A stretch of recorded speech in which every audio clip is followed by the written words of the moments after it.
Welcome to the Darkstream, VoxDay, voxday.net, and unauthorized.tv. We have the unauthorized chat rolling. Already got 6 on board there. Waiting to see if anybody is going to pop on D Live. Nothing there yet. Dan says audio is good, video is good, so we're rolling. Also live, just in case you didn't know. Let me see if we can find this here. Nope, that's not what I'm looking for.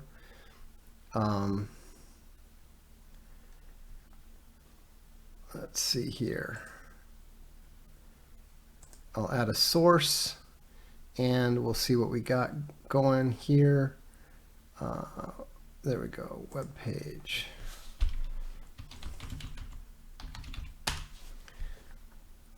So this is actually the new Arkhaven or ArcTunes front. That too is live, and we're just getting it rolling. Good evening, Coddington. Got a legend in the house. Good to see you. And some of this is really designed more for mobile. We need to see about getting a default cover so that when there's a broken cover it doesn't display properly. And there's a few other things that we need to do, just basic functionality stuff. You know, for example, we've got white text, and we probably don't want to do that for a lot of these, because you know, if you go to, for example, let's see if we go to Mine Programmed and fire that up. Oh wait, I guess they've already got that working, so that's cool. Anyhow, I don't know why this is. Well, you can't really judge anything that you see that I'm showing you on the screen here, because when you're going through the streaming program, it tends to mess up the lining. But what's cool about it is that this adjusts much better to mobile than the old site. The old site, you couldn't even access. You couldn't even readily access most of the different genres and stuff. Now they're all right at the top. So, for example, if we go right to Supernatural, you know, there's Midnight's War. There's Go Monster Go, which hasn't been updated for over a year, so you'd never find it by scrolling down. But you know, there you go. It's right there, and you know, boom, there we go. So anyhow, there's you know, still a lot of little tweaks and adjustments we're going to need to make to get it right, but it's looking really good. And my favorite little thing is that up here at the top, next to the 14.3 million views, it actually shows you how many episodes are up there. So nearly 5,000 episodes, and there'll be more tomorrow. So anyhow, the ArcTunes dev team is doing a great job there, and so that's exciting to see. We'll do the official announcement of the launch tomorrow, but if you want a sneak preview, that's why you follow the Darkstream, right? So there's one other thing I was going to mention today. I'm trying to remember what it was. I don't recall. Good evening, top fan. The top fan is in the house. So nice to see you here too. You know, one thing that I like about the Arkhaven chat a lot, or the unauthorized chat a lot better than the D Live chat, is that it tells you how many people are watching on unauthorized. So as you are aware, we had a pretty serious outage at the Arkhaven store last night. That's where the Castelia Library stuff is sold. Had nothing to do with us. Just the entire server room was shut down for 8 hours. So I imagine they had a lot of unhappy people. The good news is that as of later this week, thanks Nebulous, we have 65 on D Live, 30 on unauthorized already. So Seems like the usual ratio is holding. Um, anyhow, uh, by the end of the weekend, I'm very confident we will have uh, all of our stuff, every single thing, uh, will be on one of our own servers. We actually have now multiple servers in multiple on multiple continents. So, and we're mirrored everywhere. So this should be positive. Question: Hey Vox, from the top fan. Hey Vox, do you happen to know if the unauthorized TV merch is still available? It used to be listed on Crypto Fashion. I wore out my hoodie. Wow, he earned his title. Uh, it's not available right now, as you may or may not be aware. Unfortunately, our friend Ian, who ran Crypto Fashion, died a few months ago, um, and we haven't figured out yet what we're going to do for a replacement. We are starting to think about that. Um, we've got good shipping now for the books. That's been our focus. Um, but now that that seems to be more or less under control, we can start thinking about uh, stuff like this Arcaven Alt Hero T-shirt that I'm wearing. But we've still got uh, we've still got access to all the files and everything, so we should be able to revive that somehow. Precisely how, um, we'll see. You know, there's a lot going on at the moment, and unfortunately, I can't say that that's our top priority right now. But we will get to it. We'll definitely get to it. Um, and I'm trying to think what was there's some Castelia library on library thing. If you're interested in following along and keeping up to date and knowing where what the latest book is and all that sort of thing, it's actually easier, believe it or not, to uh, keep up to date if you sign up for library thing. It's free. It's just a free site. Um, Sign in, join the group. There's already 127 members, which is pretty good when you think about the fact that Franklin Library Collectors is only like 230 and Easton Press is about 756. It would be really great to see our numbers get up approaching the Easton Press numbers, which theoretically they should, because if you look at the size of our print runs, we should be able to reach that many. Obviously, we'll continue sending out the emails. Obviously, we'll try to keep the store updated. But honestly, it is nice for there to be a single site and a single page that you can go to, and it'll just tell you this is the latest book, etc., etc. Um,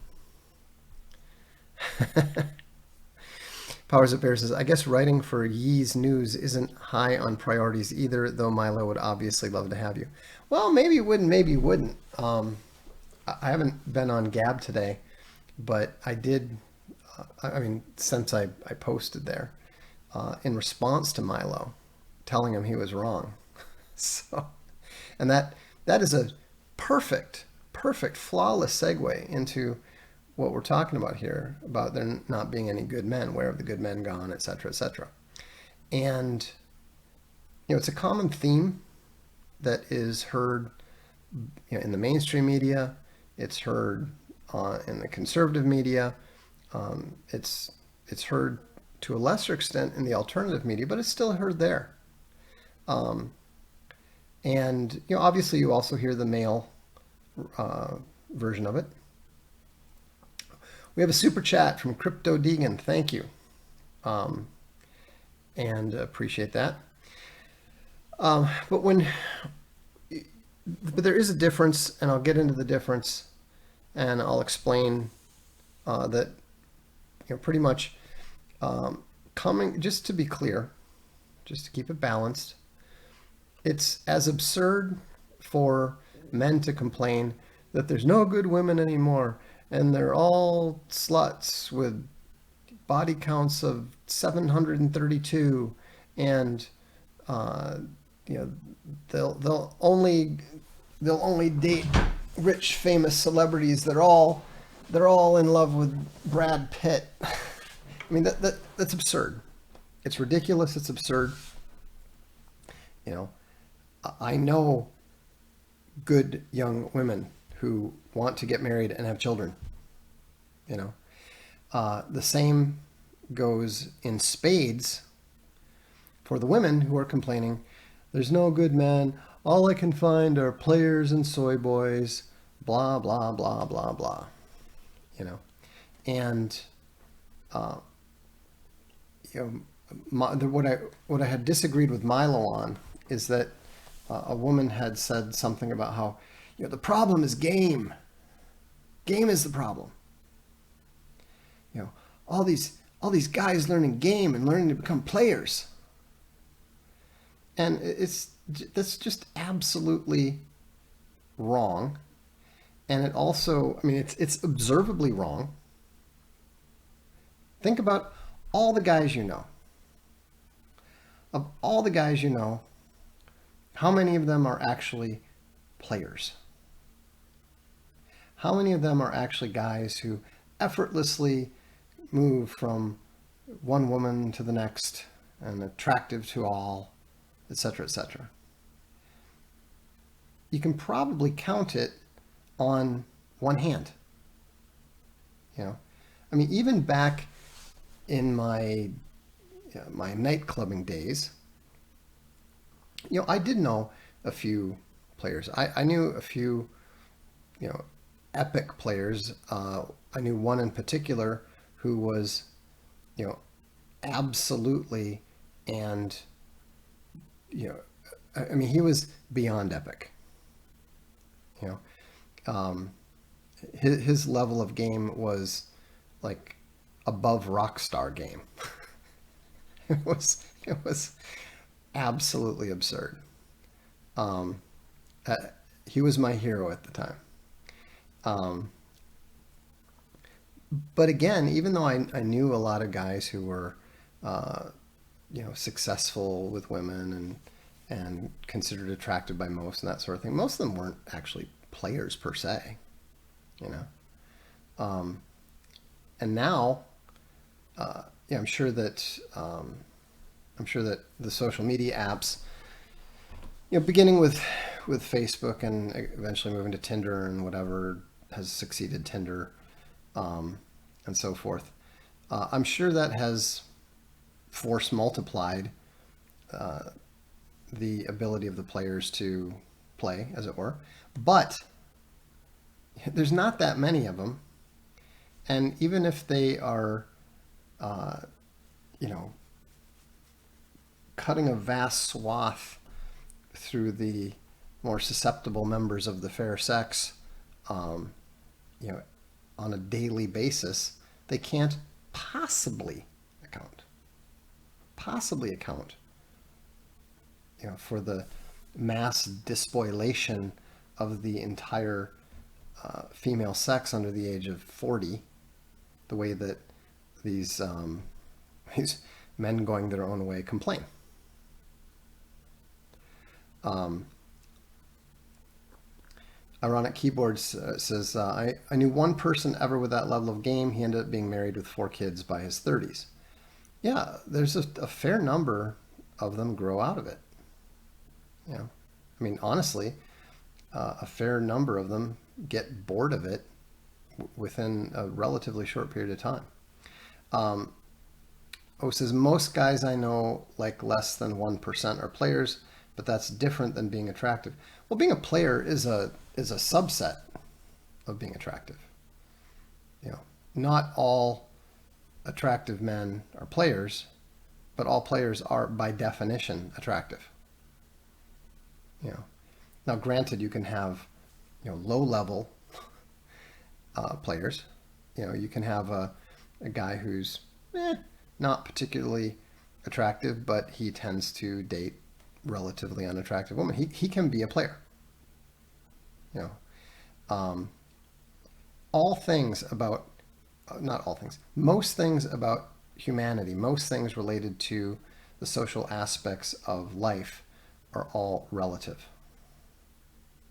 You know, um, it's very different. If you're assuming that it's real, which we can't because it's Hollywood, um, someone like a Leonardo DiCaprio, who is, you know, there's jokes about him, trading in his girlfriends as soon as they turn 25, and they're all, you, you know, or mostly beautiful models and actresses.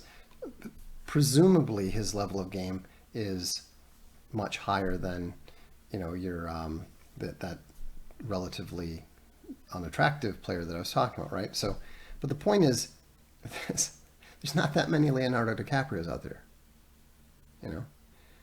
Even the Brad Pitts of the world tend to be serially monogamous, right? And so that's not. It's just flat out false. Beyond that, it's wrong because what is game in the end? What is the fundamental, most significant aspect of game? All it is men learning to become more attractive to women. That's it. Game is behavioral makeup for men. That's why we talk about natural alphas and synthetic alphas. A natural alpha is somebody who intrinsically has the various attributes, physically, behavioristically, that are attractive to women. He often doesn't know why they're attracted to him. He just knows that they are. Nebula says that the modern term for game is Riz. Well, Riz, which is short for charisma. Be attractive, don't be unattractive. Well, exactly. That's the joke, but it's true. But the problem with the be attractive, don't be unattractive meme is that when people hear attractive, they think only in terms of looks. It's not just about looks. It's also about behavior. It's about confidence, etc., etc. I'm not much to look at. I'm not bad looking.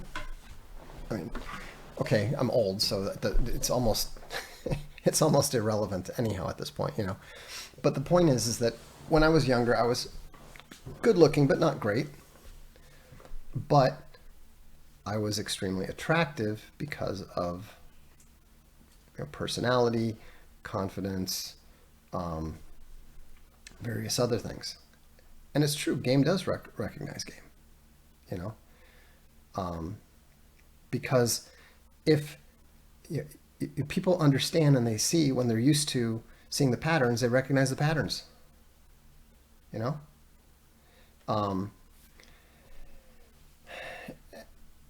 Yeah, Silent Draco says Brad Pitt looks with the Ben Shapiro mannerisms. Fail. Well, precisely. And Ben Shapiro with Brad Pitt mannerisms, he wouldn't do as well as Brad Pitt, but he would do a lot better than you might think.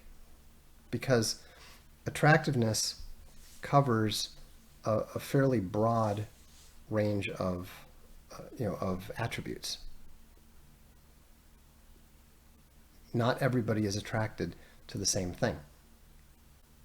And so, and that's why it's so important for men to learn game, not so they become a player, not so that they become whatever, but so that they cross the threshold of women that would be very happy to have relationships with them, that would be very happy to get married to them. The fundamental problem with the female perspective is that they're almost inordinately focused on sorry, they're almost inordinately focused on the top 5 to 10% of men. And they don't pay attention to anyone else. And game is all about allowing a young man to cross that threshold of visibility versus invisibility. You know, Venomous says, let's be real. You were attracted because of your love for quality leather-bound books. Yeah, maybe these days. Actually, it is funny. When I have meetings, business meetings, my wall of books is downright intimidating to people. It's really funny. They just if it's a Zoom meeting, it comes up, and their eyes always widen a bit, and then they go, "Wow, that's a lot of books." And it's always funny because, not always, but frequently they'll say, "So, have you read all those books?" And it's always kind of fun to be able to say, "Well, I published most of them." See the ones with the skulls? I actually wrote those. So it's amusing. But the thing is that, that's why I said Milo might not be terribly interested in having me write to him. But here's the thing. If you want to understand intersexual relations, you can't talk to women and you can't talk to gay men. They don't get it. Women don't get it because they find it difficult to be honest, first with themselves, and secondly with anyone else. How about that? Ironic Keyboard says, the cask of wine is intimidating. See, I would have thought it'd be the exact opposite. I would have thought that the cask of wine is indicative of a problem. Which, by the way, it's empty. I do have 9 refill bags for it, which I need to bring up, but it is empty at the moment. Blitzkrieg Bear says, I've always felt like wallpaper to women, and I haven't figured out why yet. Well, I can tell you why. It's very easy why. You fall below the visibility-invisibility line. You're not attractive enough. Again, that's not referring to your physical looks, although that's part of it. But it can be partly because of how you carry yourself. It can be partly because of how you speak, how you talk, how you treat other people. Any of those things.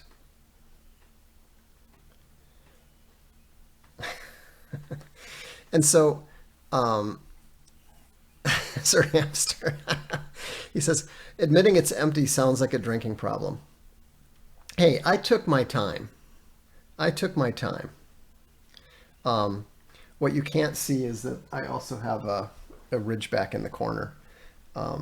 You couldn't see her anyhow. She's properly bonkied up. So,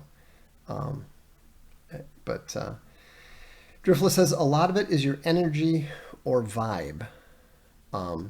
That's true. Powers That Bear says, mysterious can be good, but depends on the connotation. Well, again, it has to be an attractive mystery. I mean, the main problem that people have when they talk about game and they talk about male attractiveness is they're way too influenced by the movies. They're way too influenced by television. And remember, television in particular, the movies in general, but television in particular is all about overemphasis. You may not be aware of this, but a lot of actors, TV actors have a problem and an inability to do film because on film, very small motions are sufficient. On TV, with the smaller screen, they taught them to be much more stage-like, much more animated. And when you do animated, when you do animated on a big screen, it's too much. And yes, of course, unattractive men write those scripts. I mean, if you're learning your behavior and trying to become more attractive by imitating something that you see on TV or the movies, which a lot of people do. You may not realize it, but a lot of people do. When they don't know what to do, when they don't know what to say, what they dredge up from their mental catalog is usually something that's been programmed into them. Right?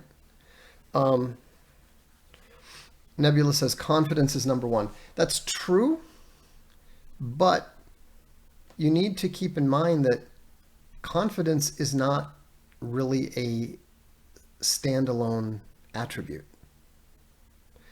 Confidence is a attribute that has a root in something. It's sourced in something. You've got to have a reason for it. Rainline says, so in real life, Leonard doesn't get the hot blonde? No, Leonard does not get the hot blonde. Leonard might get the, one magical night when she was drunk and feeling low and that sort of thing, at most.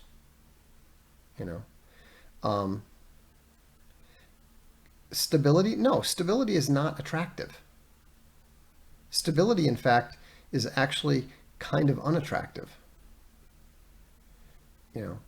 There's a lot of successful men who provide very, very good, very, very stable lives to their wives, and their wives cease to be attracted to them because they're boring.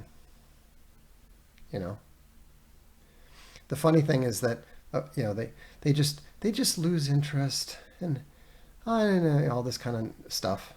Of course, if he leaves her or starts having affairs, then she'll suddenly find an interest again.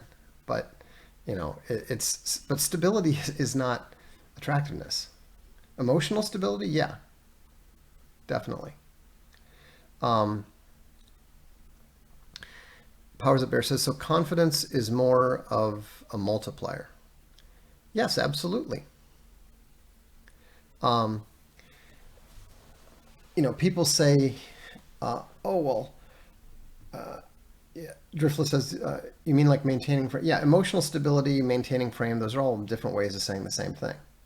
It's about the ability to not go to the emotional extremes with the woman, in a situation where she's getting emotional.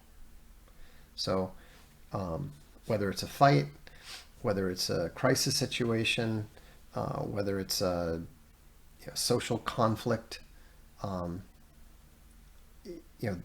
it is true that the men who are able to maintain emotional stability are usually considered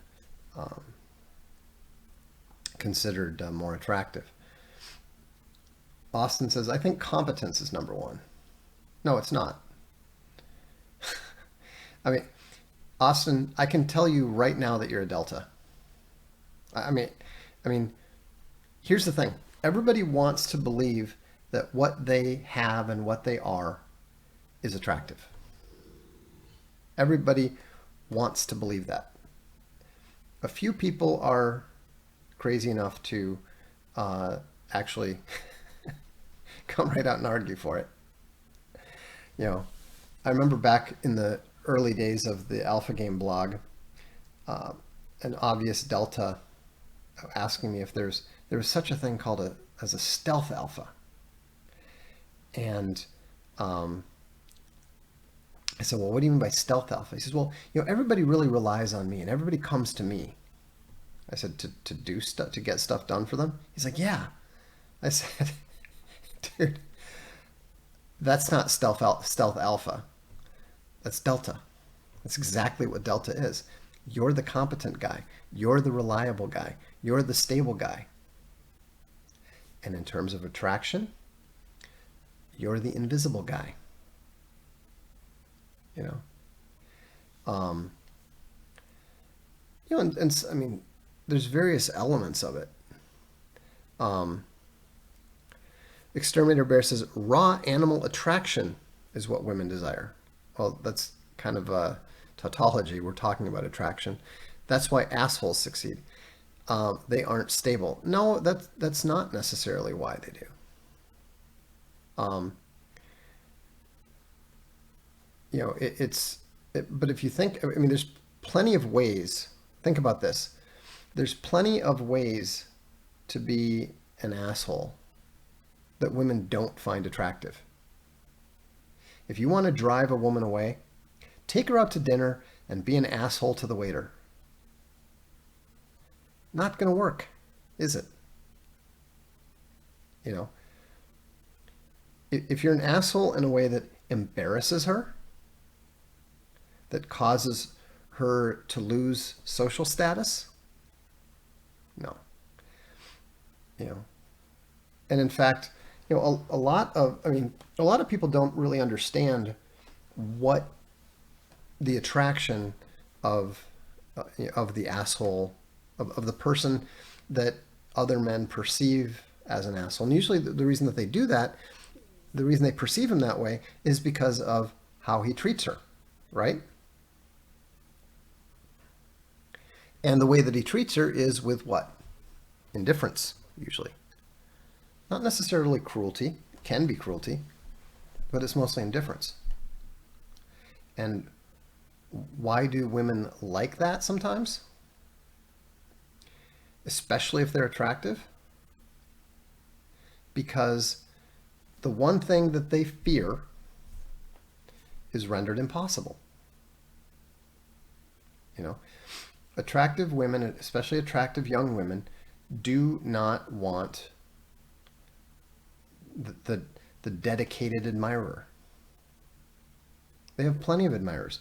Exactly, they hate clingers. And so if they just want to have fun, if they just want to have a good time, then they specifically want the type of guy who is not going to cling to them, who is not even going to stick around, who's not going to ask for, demand, or want any commitment. You know?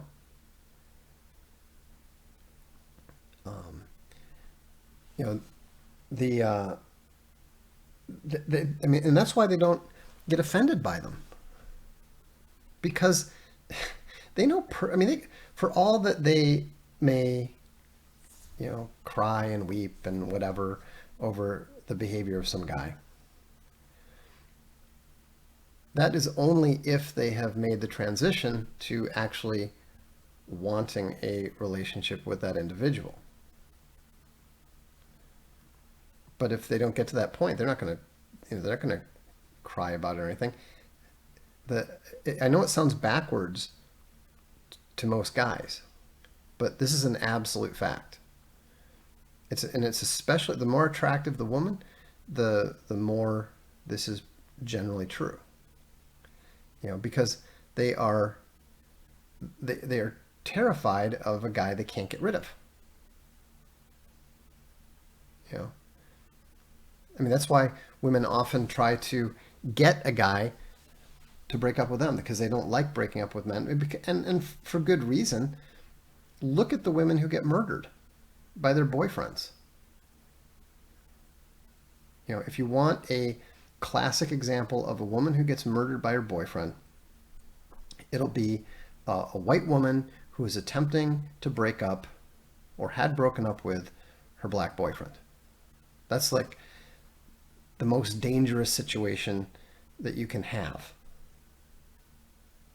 But it's applicable in general. When a man murders a woman that he's had in a relationship with or had a relationship with, it is usually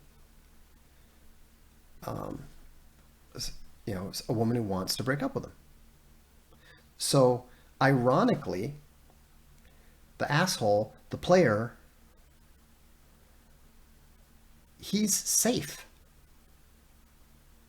He's literally more safe than the nice, stable guy who just wants to treat her well. You know, I mean, think about it. Other than like maybe Ted Bundy, you know, you generally don't have good-looking, sexually successful men killing women. They're not that emotionally involved. why? Why would they ever do it? It wouldn't.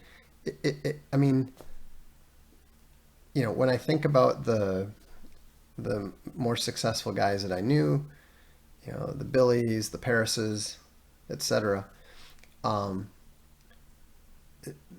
they were totally incapable of even imagining hurting a woman physically. Emotionally, yeah, they drive over them like a steamroller going over a plastic children's tricycle. But again, it was indifference, you know. Um, Maldication Bear says, my closest friend is an alpha and a player. You can feel the energy change when he enters a room. Yeah, that's something I think that's where we get into that natural level, and I don't think that that's very well understood, but it is real. You know, um,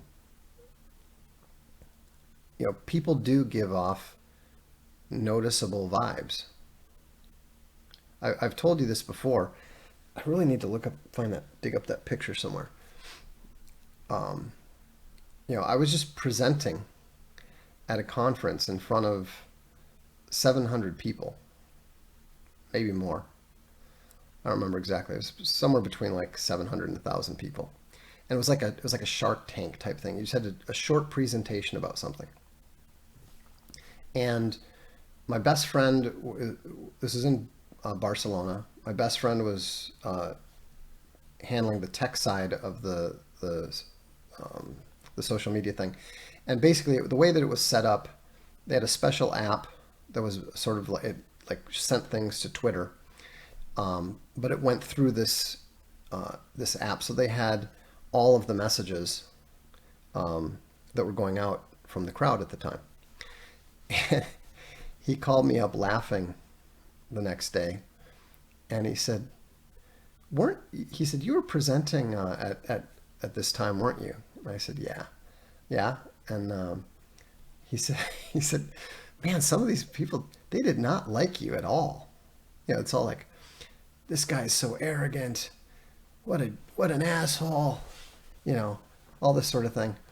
And he goes, "But you know what the funniest thing is?" I said, "What?" He said, "Well, I was in the room when you presented." I said, "Yeah." He said, "These comments had all started before you said anything. You hadn't even opened your mouth. You were literally standing on the stage waiting for your turn." I'd been, because people would come up. Basically, the one person is up there doing their thing, and then the next person gets called on and is standing there on the side waiting. And so, whatever the vibe was, I mean, as best as I can tell, um, it was a combination of my appearance and the way that I stood, because I did see this picture, and it was interesting how the way that I'm standing there, it made me look very, very dominant over the judges, who were these, pretty significant investors and stuff. But again, I hadn't opened my mouth. I hadn't said anything. And so, that sort of thing is not something that you can control. It is something that you can perhaps emulate in some way. If you simply change your posture, if you simply stand up straight, um, avoid, you know, smiling stupidly or obsequiously, or looking like you're attempting to curry favor in any way. I mean, that's a big step forward, right? Um, so you can't do much about that, but what you can do is look at the unattractive behaviors, and you know what they are.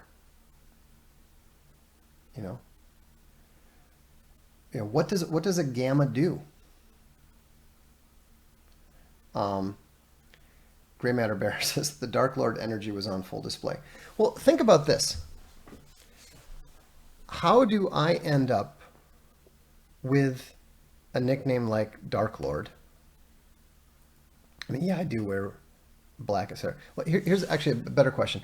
How do I repeatedly keep ending up with a nickname that has something to do with Dark Lord, dating back to college, with completely different, unrelated people? It's because of the particular vibe that you give off. You know, um, why do alphas react in a certain way? I mean, we've been over that, the sigma alpha thing. Why do gammas just hate instantly? You've all seen it, and it's because of that natural vibe. Exterminator Bear said, "Dark Lord started in college." Um, it wasn't Dark Lord. Uh, it was actually it was actually it was actually Demon Lord, um, was the nickname. Um, Occasionally, very occasionally, of the night was added after that. And these are people that have nothing, nothing whatsoever to do with anything related to, uh, the whole sad puppies, the blog, etc., etc. I don't know why. It wasn't like I was, you know, doing anything, strange or creepy or whatever. Um, but for whatever reason, that appears to be the vibe that I naturally give off, and that appears to be something that women find attractive. You know, um, but I can't explain it any more than um, than the charismatic guy who is always the center of attention can explain it either. It's just the way that it is. Um, you know, but the key thing is that, I mean, the one thing that you can do stuff about, and that I recommend to people all the time, is for guys, is number one, tone. You know, you need to always be in control of your tone. I don't have a mellifluous voice. I don't have a deep, rich voice or anything, but I do have the ability to maintain a level tone. You know, I mean, to such an extent that my friends would always get worried in a conflict situation, not when I was like heating up, but when I would suddenly get very, very polite, that's when they would, be ready to tackle me. And um, and so you just have to maintain that even tone at all times. In fact, what is the single most important uh, attempt to keep your tone level is? It's when you're being introduced to a very attractive woman. What do most of you do when you meet a very attractive woman? Your eyes widen, you you know you smile, you uh, you start to get enthusiastic. You behave very, very differently than you do when you're talking to a man or a woman that you don't find attractive. I mean, you know you do this. I see practically every guy I know does this. Act nicer. Act nicer, he says. Yeah. Um, and you know, for whatever reason, and I don't know why, um, maybe it's a holdover from my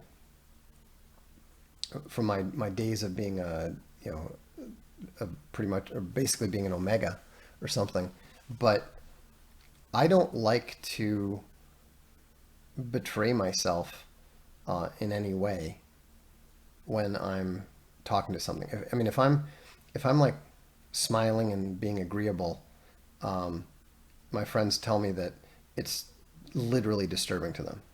My partner back at Fenris Wolf, my best friend, uh, he used to say that it was downright creepy to listen to me talking on the phone doing business deal stuff because it sounded so absolutely fake, which it was. you know I mean, it wasn't fake in terms of, it wasn't like I secretly disliked or despised the person or that I didn't want to do the deal or anything, but it was just like, it was that fake corporate stuff. you know hey, good, glad you called. you know Good to hear from you. How you doing? you know just total not, I mean, just like stuff that I would never ever say to anybody that I know. you know um, Off the baseline, right? But I'll give you an example. um, some of you have heard this before, and I apologize when I repeat these things.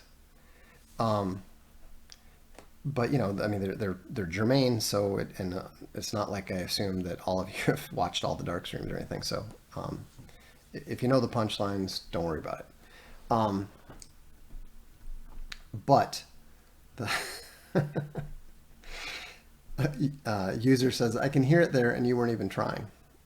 Yeah, it's. I kind of have to be in the moment to really do it properly, um, because it's just not natural. But um, think about this: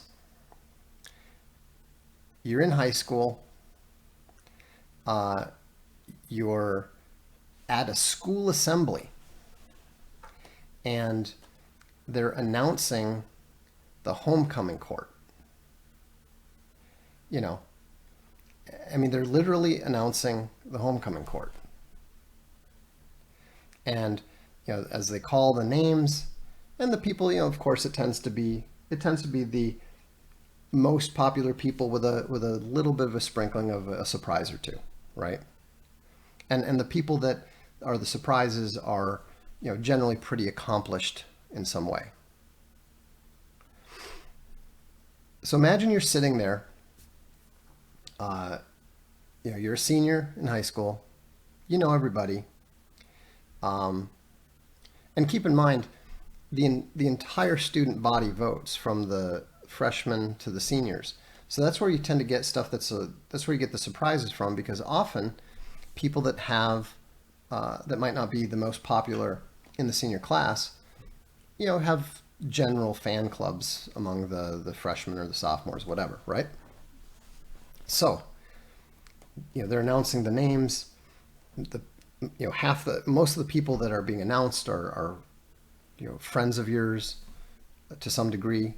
Um, in fact, more than half of them were at a party at your house not more than a month or two ago, and you're not expecting to be on the court. Your place. Um, you're fine. You're good, but you're not expecting it. And then they call your name. What do you do?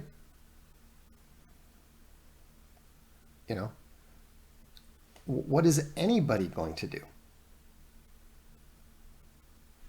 Obviously, you're going to get up and walk up to the stage just like everyone else, right?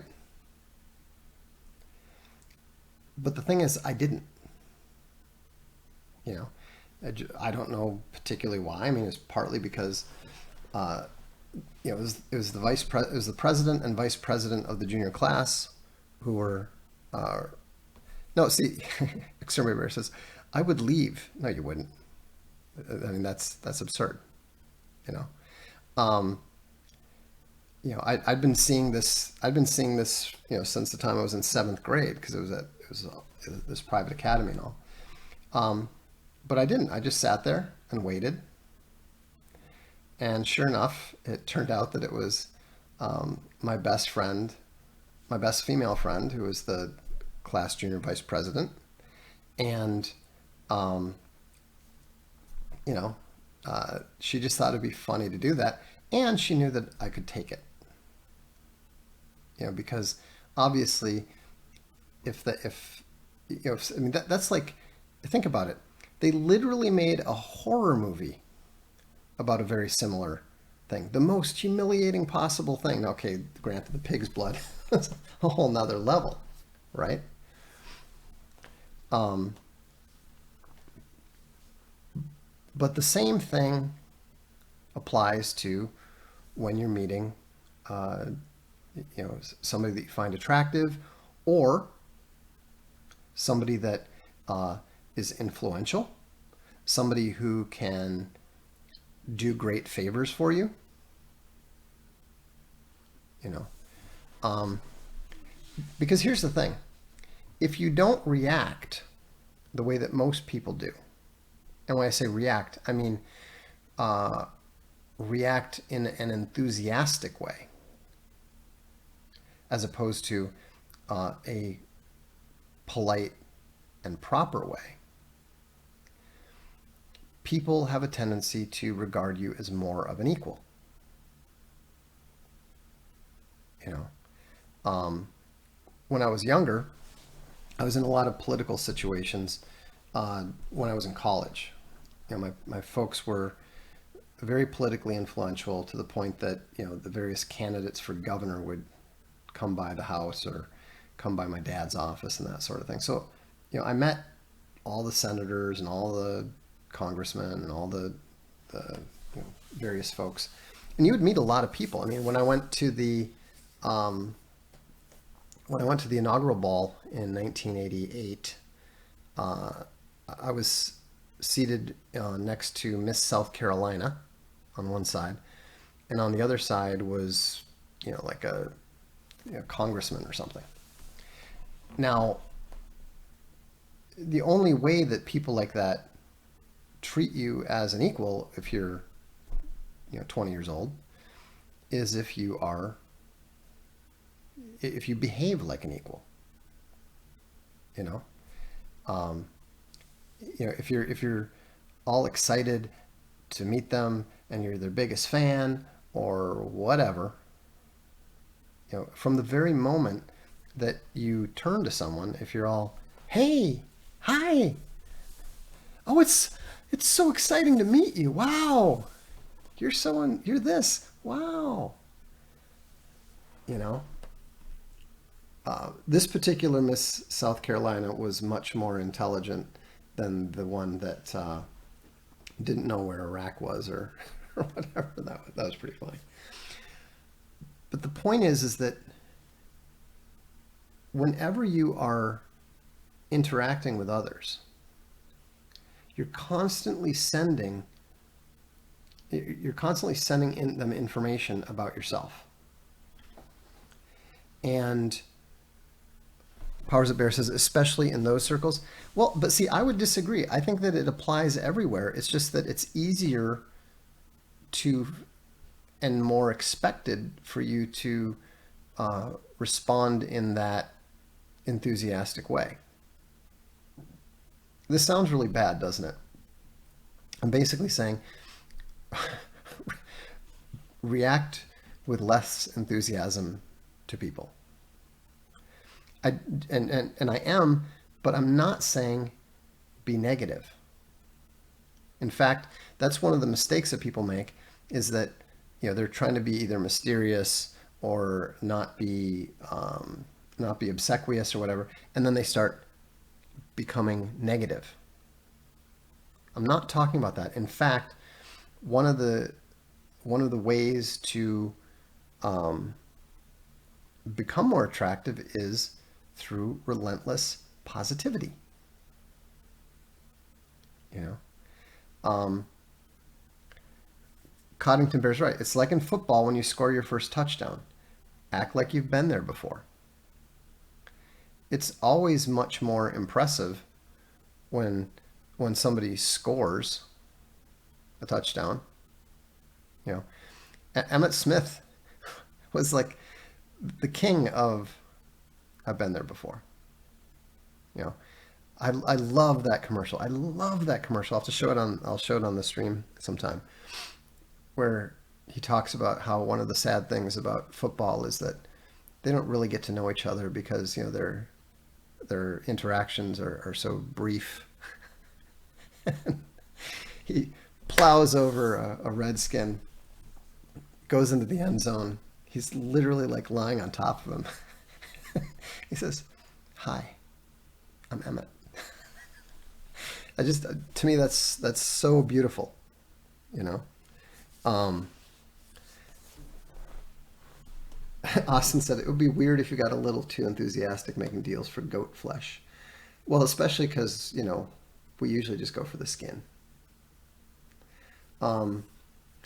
Cotting says, I personally like when they hand the ref the ball right away. It's like an exclamation point. My personal favorite is when they hand the ball when they're a running back and they hand the ball to the lineman to spike. I always think that's pretty cool. I like to think that if I played in the NFL, that's what I would do. Let your teammates who did some of the hard work, let them enjoy the glory. But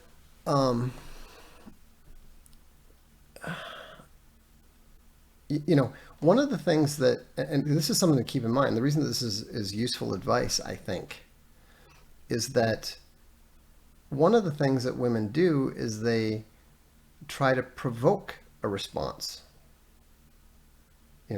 If you're not super enthusiastic about them the way that they expect you to be, then often they will try to get some kind of response out of you.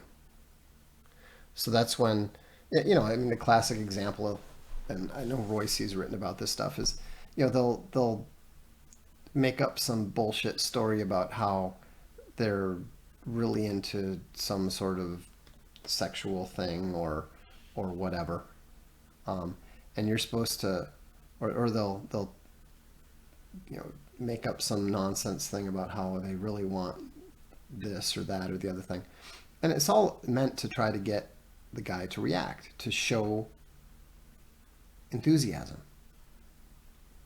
Because I think, and if there's any women here, maybe they can help us out. But I think that women view enthusiasm as weakness and low status. I'm not sure. That's just my general impression, and I doubt that it applies universally.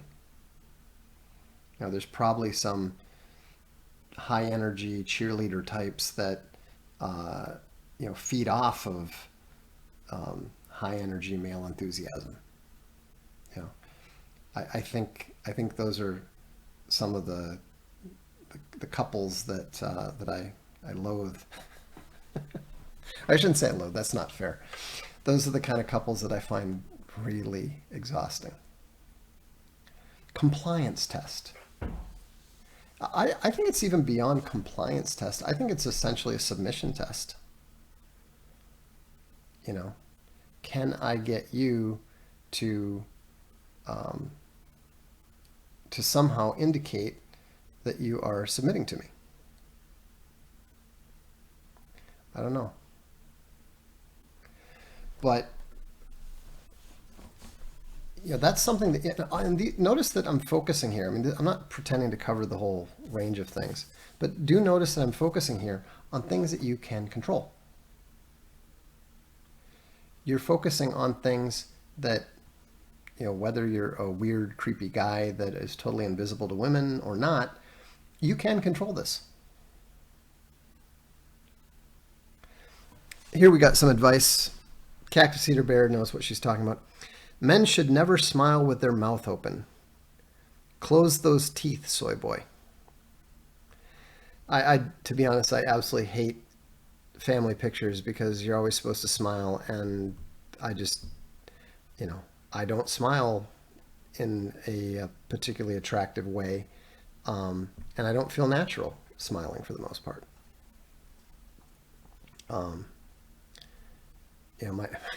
It's kind of funny because two of my brothers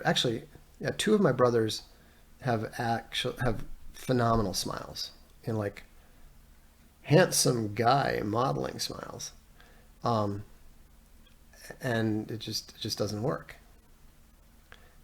Dark Lord's smile on the inside, precisely. Renee K says, yes, that's mostly true. It needs to be confident and not desperate. Enthusiasm is a very fine line. Well, yeah, the thing is that some of the most attractive guys I've known, they have that naturally, they can flash that naturally beautiful smile just like that. It's not real. But it is genuine. I mean, that's what they look like. Coddington Bear said, someone once told me, pretend to laugh, and it led to the worst smile ever in the photo. Sam Freeman says, so be indifferent by default and maintain it.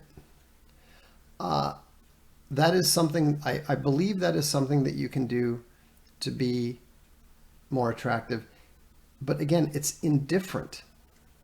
It's not negative. It's not impolite. It's not haughty or aloof. Indifferent has a very negative connotation to it, but think about what it actually means. It means it doesn't matter. If it doesn't matter, that's neither positive nor negative. So if what you're doing can be reasonably interpreted in any way as negative, then that's not what we're talking about here. Exterminator Bear says, if I was noticing I was interested in a girl through my late 20s, I couldn't talk anyway. Well, that's the exact opposite of indifference. And I'm guessing it didn't go so well. I mean, women, don't get me wrong, women love it when a guy can't even talk and he's stumbling over his words and all that sort of thing. They love that. But that doesn't attract them.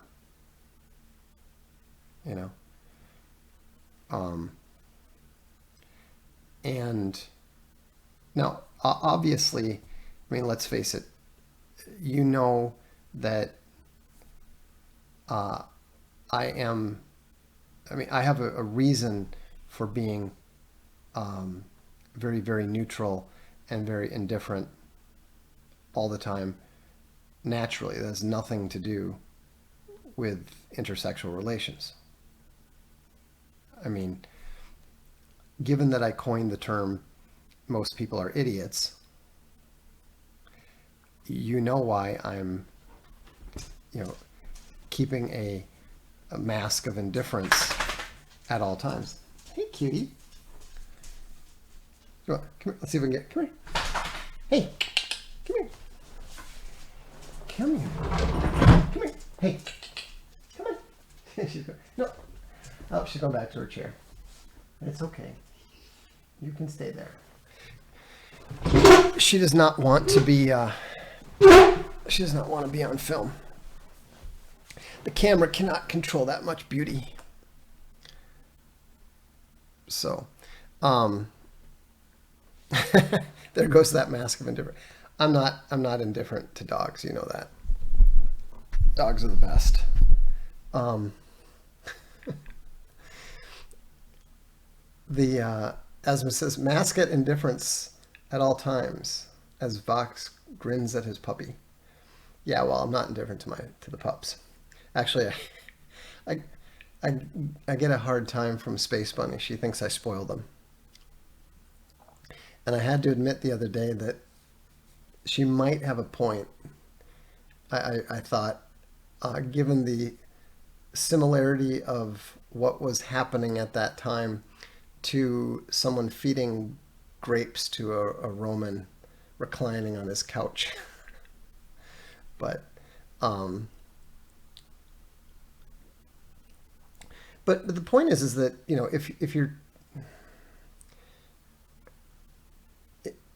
if you're trying to not trying if you're concealing the fact that a significant percentage of the words you're hearing cause you physical pain, uh, and you're basically trying to avoid saying the first 37 things that appear in your head, it it becomes very easy to learn to uh, make that mask of indifference habitual, and that probably makes it a little bit easier to not widen the eyes, to not get overly excited because I mean, obviously, meeting women is not really relevant to me and hasn't been for a long time. But uh, when you're meeting uh, a big investor who could hand you $10 million, if he likes your business idea, um, if you're looking to get signed by a publisher, if you're trying to get a hot development studio to take funding from you instead of another group. All these things apply because it's all just human behavior. It's all human interaction. And it's what's interesting to me, and this is what I think that a lot of guys don't take into account, is that a lot of the behavior that renders them invisible to women is also behavior that would be suboptimal in a business context with another man. You know, um, maybe that helps. Maybe if you think about how would I react to someone doing that to me, you know, um, the other thing that personally probably um, helps me is that I really don't like to be touched very much. Um, and I think that might historically have been something that um, made an impression on some people because you know women like to do the touchy thing and stuff, and it can be kind of comical the way that they react when you know they put their hand on your chest or they feel your tricep or something, and you look at them as if they're not welcome to do so. Um, that I think can also be something that helps you go beyond the visible invisible line. But the main thing is, I think for any guy who wants to demonstrate to women that there are attractive, good men out there, the point is not to insist that you're nicer or that you're better or any of those sort of things. The most important thing is to focus on becoming visible. You know, and if you're not visible, ask yourself why. You know, that whole peacocking thing, the ridiculous peacocking thing. What was that about, if not visibility? You know, how do you deal with Italians? Their culture, the wine keg must help. Um, I'm used to it now. I'm very much when in Tokyo, do as the Japanese do, which I literally did, and ate some things that should not ever have been eaten by anyone, without ever, um, without ever, uh, wanting to eat any of it or that sort of thing. Um, you just roll with the punches. Um, Exterminator bear.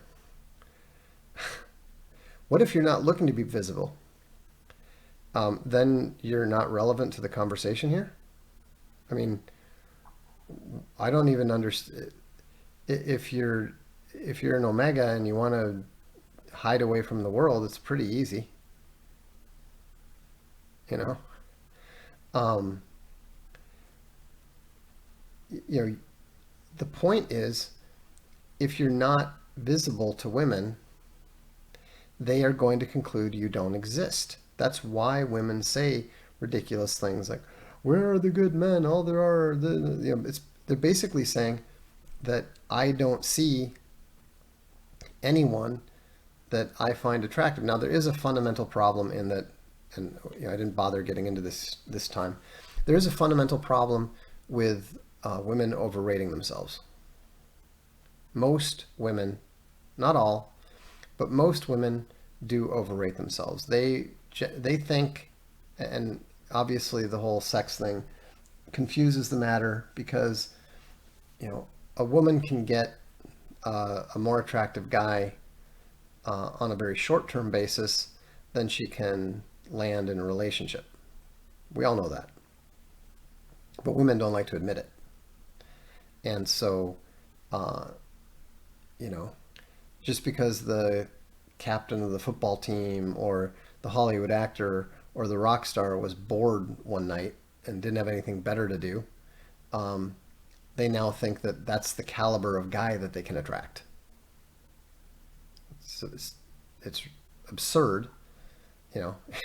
I mean, that's just as dumb as a guy who thinks that because he spent $500 on a high class escort that he merits women that are that attractive. You know, it's like no, the one woman traded sexual pleasure for a short term experience. The guy traded money for it, but it's exactly the same thing. Coddington Bear says, as the meme goes, women are the gatekeepers on sex, men are the gatekeepers on relationships. Generally, with that caveat that I mentioned earlier about how uh, the more attractive women find the players safer than the regular men who are going to pursue a relationship every time with them, right? But Big Bear says the media and Hollywood have been training women to overrate themselves for 20 years now. Oh, at least, and they've certainly been training men to make themselves less attractive for a lot longer. I mean, it's funny now how bad some of those things were. You know, the whole, the whole. I mean, now if you were to talk to a Zoomer or even a younger millennial, they all think that in Revenge of the nerds are the bad guys, which objectively they kind of are. You know, what's the worst thing that the jocks do? Well, they're mean to the nerds. What's the worst thing that the nerds do?